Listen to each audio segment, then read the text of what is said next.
inconvenient elderly relatives when they became too burdensome to maintain in their carefully curated lives. It was a warehouse for the unwanted, dressed up in cheerful beige walls and generic floral artwork.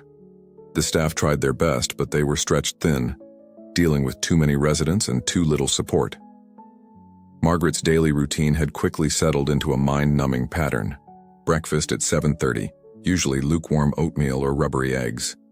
Morning medications at 8 followed by physical therapy, which consisted mainly of seated exercises in the community room.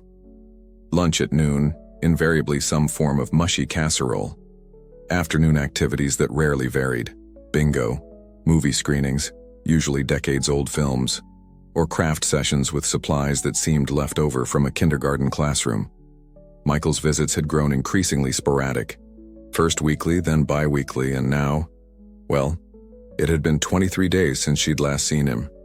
He called occasionally, always with the same rushed tone, always with some reason why he couldn't visit just yet.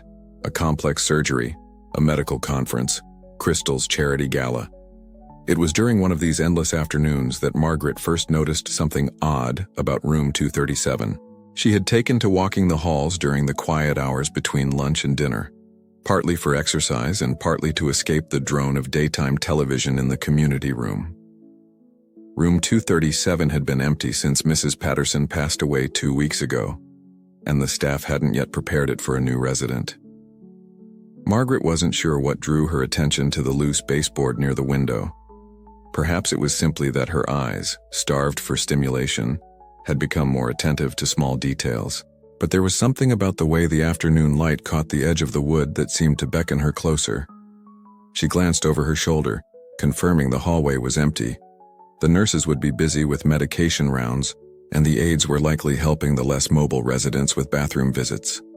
With slightly trembling fingers, Margaret knelt down, a feat that her arthritis protested, and gently pressed against the loose section of baseboard. It moved more easily than she expected, revealing a small cavity behind it. And there, yellowed with age but perfectly preserved, was an envelope. Margaret's heart began to race as she carefully extracted it. The paper was high quality, though aged, and sealed with what appeared to be wax, though the seal was now broken. Written on the front in elegant, flowing script was a single name: Elizabeth. She had just slipped the envelope into the pocket of her cardigan when she heard footsteps approaching. Quickly, if not gracefully, Margaret pushed herself back to her feet, trying to appear casual as Nancy, one of the kind